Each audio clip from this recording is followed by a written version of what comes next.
जय गिरिजापति दीन दयाला, सदा करत संतन प्रतिपाला। भाल चंद्रमा सोहत नीके, कानन कुंडल नाग फनी के। नमस्कार, मैं हूँ प्रियंवदा तिवारी और आप देख रहे हैं तिलक पत्रिका। आज हम आए हैं सिद्धेश्वरी माता मंदिर में। ऐसा कहा जाता है कि जो भी भक्त यहाँ माता का दर्शन करता है उसके सारे काम सिद्ध हो जाते हैं।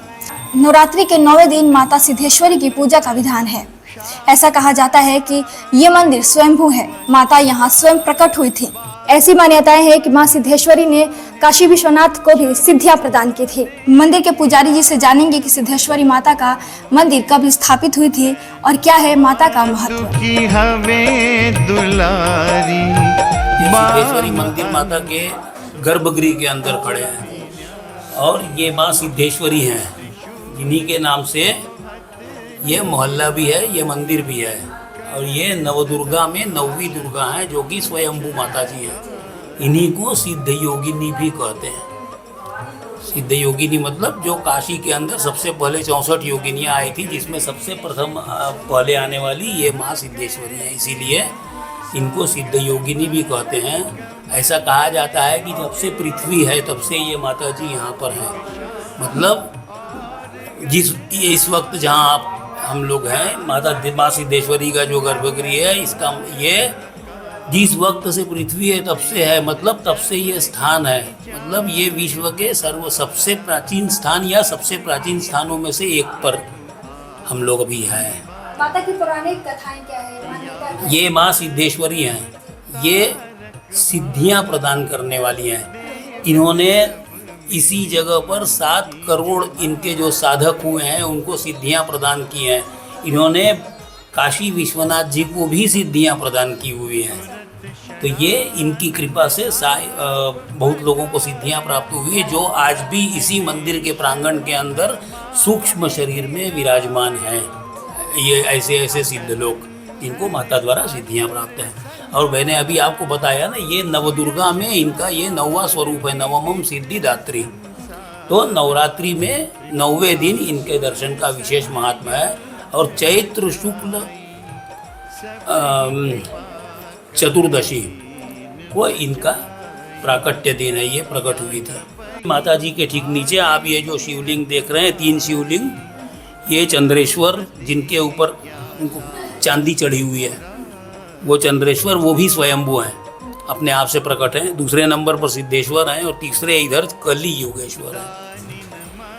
चंद्र भगवान ने यहाँ चंद्रेश्वर जी की, ये जो स्वयंभू चंद्रेश्वर जी की लाखों वर्ष तक तपस्या की थी, उनको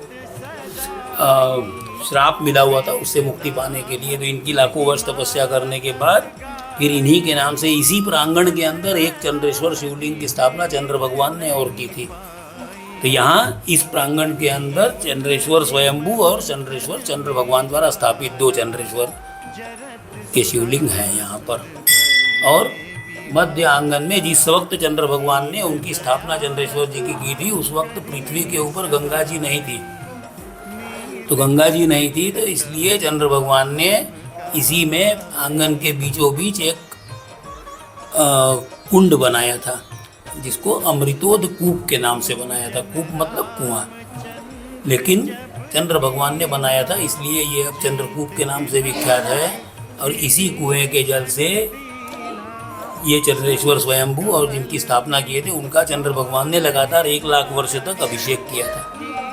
1 लाख हमारे आपके वर्ष नहीं, 1 लाख देवताओं के वर्ष, मतलब वो दिव्य वर्ष होते थे। उसको हम लोग अगर कैलकुलेट करने के बाद इतना आ जाएगा कि हम लोग उसके 0 भी नहीं गिन सकते हैं। तो चंद्र भगवान ने इनका अभिषेक किया। फिर भी चंद्र भगवान श्राप से पूरी तरह से मुक्ति नहीं मिली थी, उस श्राप का प्रभाव केवल थोड़ा सा कम हुआ था। ये इस मंदिर के अंदर जो भी पूजा देवी देवताओं को स्नान होता है वो केवल चंद्रकूप जल से ही होता है।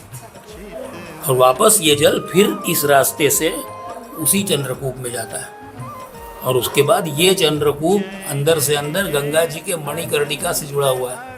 तो मणिकर्णिका के रास्ते इसका जल गंगा जी में जाता है, गंगा जी का जल इसमें नहीं आता है, क्योंकि ये गंगा जी से बहुत पहले का है चंद्रकूप, तो इसका जल गंगा जी में जाता है। ऐसा कहा जाता है कि जो भी भक्त यहाँ माता का दर्शन करता है उसके सारे काम सिद्ध हो जाते हैं।